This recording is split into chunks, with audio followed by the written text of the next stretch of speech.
ഇപ്പോൾ സംസ്ഥാനമാകെ ചർച്ച ചെയ്യുന്നത് നമ്മുടെ വൈദ്യുതി മന്ത്രി കൃഷ്ണൻകുട്ടിയുടെ പ്രസ്താവനയാണ്. ഇത്രയും ചർച്ചയാക്കാനും മാത്രം എന്താണ് പറഞ്ഞതെന്നാവും എല്ലാവരും ആലോചിക്കുന്നത്. അതായത് ഇനി താൻ തിരഞ്ഞെടുപ്പ് രംഗത്തേക്ക് ഇല്ല എന്നാണ് മന്ത്രി പറഞ്ഞിരിക്കുന്നത്.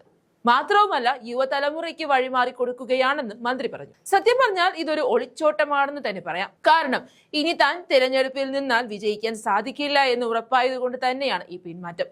പോരാത്തതിന് സുമേഷ് അച്യുതൻ എന്ന യുവ കോൺഗ്രസ് നേതാവ് ചിറ്റൂർ മണ്ഡലത്തിൽ മത്സരത്തിനിറങ്ങാൻ പോകുന്നു എന്ന വാർത്തയും കൃഷ്ണൻകുട്ടിയെ വല്ലാതെ ഭയപ്പെടുത്തിയിട്ടുണ്ട്. ഈ സുമേഷ് അച്യുതൻ ഒരുപാട് കാലത്തോളം ചിറ്റൂരിലെ MLA ആയിരുന്നു. എന്നാൽ കഴിഞ്ഞ തെരഞ്ഞെടുപ്പിൽ കൃഷ്ണൻകുട്ടിയോട് തോറ്റെങ്കിലും മണ്ഡലത്തിൽ മുഴുവൻ സമയം പ്രവർത്തനമായിരുന്നു. ജനങ്ങളുടെ എല്ലാ കാര്യങ്ങളിലും ഇടപെട്ടുകൊണ്ട് ചുരുക്കി പറഞ്ഞാൽ ഒരു MLA പോലെ തന്നെ പ്രവർത്തിക്കുകയായിരുന്നു അദ്ദേഹം. അതും ഈ വലിവിന് ഒരു കാരണം തന്നെയാണ്. ഈ കൃഷ്ണൻകുട്ടി എന്ന് പറയുന്ന മന്ത്രി സത്യത്തിൽ ജനതാദൾ എസിന്റെ നേതാവാണ്. ദേശീയ തലത്തിൽ ജനതാദൾ BJPയുടെ സഖ്യകക്ഷിയാണ്. ഇപ്പോൾ മറ്റു പേരിൽ ഒരു പാർട്ടി ഉണ്ടാക്കിയെന്നൊക്കെ പറയുന്നുണ്ടെങ്കിലും ഒന്നും കാണുന്നില്ല. ഏതായാലും BJPയുടെ ഘടകകക്ഷിയുടെ പാർട്ടി പ്രതിനിധിയായിട്ട് തന്നെയാണ് പിണറായി ഭരണകാലം മുഴുവൻ കൃഷ്ണൻകുട്ടി മന്ത്രിയായി കൂടെ ഉണ്ടായിരുന്നത്. എന്നാൽ ഇനിയും മത്സരരംഗത്തേക്ക് ഇറങ്ങിയാൽ കോൺഗ്രസിന്റെ വക പണി കിട്ടുമെന്ന് ഉറപ്പായതോടെയാണ് കൃഷ്ണൻകുട്ടി സർവ്വതും ഉപേക്ഷിക്കാൻ തീരുമാനിച്ചത്. അതിന് ചില സുപ്രധാന കാരണങ്ങളുമുണ്ട്. അത് ചിറ്റൂർ മണ്ഡലത്തെ കുറിച്ച് അറിയുന്നവർക്ക് നന്നായി അറിയാം. അതായത് CPMന്റെ വോട്ട് കൊണ്ടാണ് കൃഷ്ണൻകുട്ടി ചിറ്റൂരിൽ ജയിക്കുന്നത്.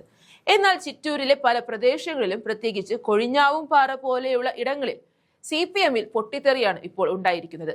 അപ്പോൾ ഇനി ജനതാദളിൽ പിൻഗാമിയെ കണ്ടെത്താൻ കഴിയാത്ത, മത്സരിപ്പിക്കാൻ പിൻഗാമി ഇല്ലാത്ത കൃഷ്ണൻകുട്ടി ഇത് CPM ഏറ്റെടുക്കുന്നതിനെ തന്നെ സ്വാഗതം ചെയ്തു എന്നാണ് അറിയുന്നത്. മറ്റൊരു കാരണം എന്താന്ന് വെച്ചാൽ അവിടുത്തെ കോൺഗ്രസ് നേതൃത്വമാണ്. വളരെ ശക്തമായ ഒരു കോൺഗ്രസ് നേതൃത്വമാണ് അവിടെ ഉള്ളത്. കഴിഞ്ഞ തവണ LDF ഭരിച്ചിരുന്ന ചിറ്റൂർ മുനിസിപ്പാലിറ്റി ഇത്തവണ കോൺഗ്രസ് വൻ ഭൂരിപക്ഷത്തിലാണ് തിരിച്ചുപിടിച്ചത്.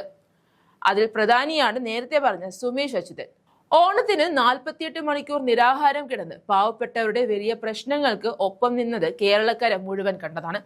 ഇങ്ങനെ ജനങ്ങൾക്ക് വേണ്ടി മുഴുവൻ സമയവും മാറ്റിവെച്ച ഒരു പൊതുപ്രവർത്തകൻ മത്സരരംഗത്തേക്ക് ഇറങ്ങുമ്പോൾ ആരായാലും ഒന്ന് ഭയക്കും.